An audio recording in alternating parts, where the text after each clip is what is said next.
Hi, my name is Dr. Charles, and the pretty lady next to me is one of my favorite patients, Lori.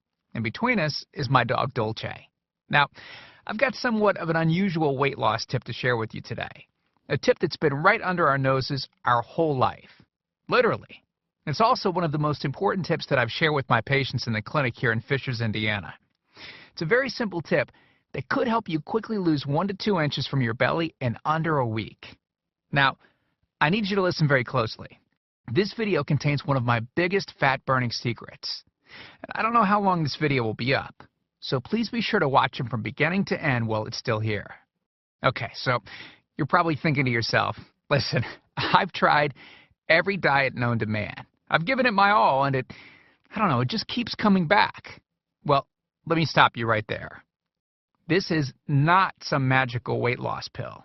It has nothing to do with that crazy acai berry garbage or any special weight loss drops or any of the other incredibly scammy weight loss gimmicks that we see all over the internet these days. In fact, these tips date all the way back to the 1950s and help explain why the majority of all Americans are now considered obese. And no, it might not be because we eat too many bad foods. I'll show you how you should be able to eat some bad foods and still lose weight. Hey, believe it or not, it's not your fault. But before I get into the specifics, let me quickly tell you a little bit about myself. First of all, I'm a board-certified chiropractic physician, certified wellness practitioner, certified advanced nutritionist, speaker, author, have helped thousands worldwide. One more thing, before we go any further, let me tell you about someone that I'm extremely proud of, a patient of mine named Lori.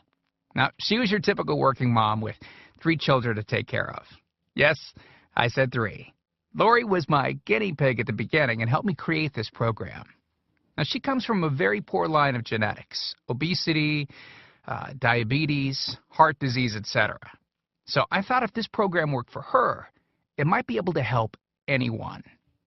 This one specific tip that I'm about to share with you helped Lori lose 2 inches from her belly, lose 8 pounds in only 9 days, lose 2 inches from each thigh, lose 3/4 of an inch from each arm, drop 3 dress sizes. At the age of 30, she now wears a smaller dress than she did in high school. Now, I know you're probably skeptical, and I don't blame you. I mean, it sounds like something so dramatic that it must be torn from one of those supermarket tabloids, right? But it isn't. Lori ultimately lost a whopping 90 pounds of fat and dropped 16 dress sizes. 16!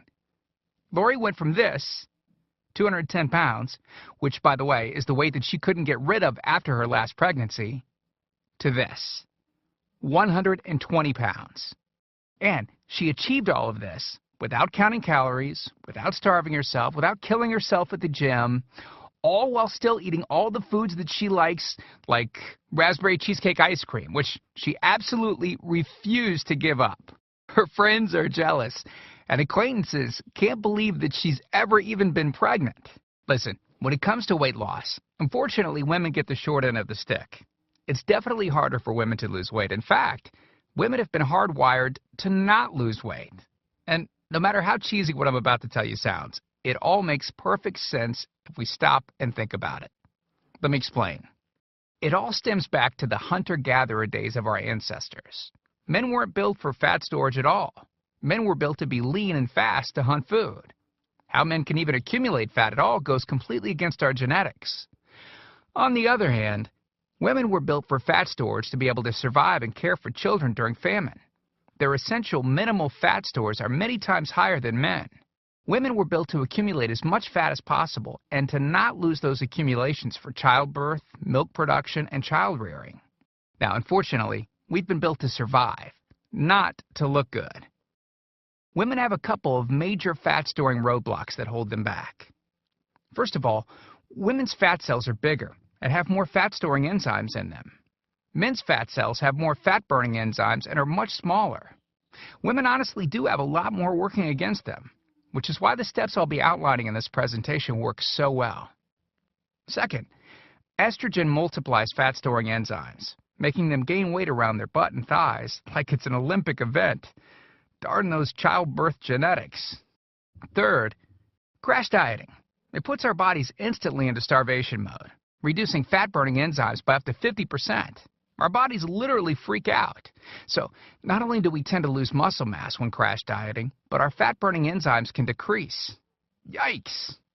This should help you understand why it's harder for gals to lose weight. So, is it actually possible to overcome these silly genetics? Well, I've got some great news. You can, and I'm about to share with you one simple tip that can instantly boost your fat loss. Guaranteed. Knowing what I'm about to share with you will make you realize why the popular, well-known, so-called diet programs simply don't work long-term. Mega-rich weight loss companies make money off of people like you and I by selling us stuff that leads to, at best, temporary results. But here's the thing. We don't need them in their expensive weight loss gimmicks to lose weight.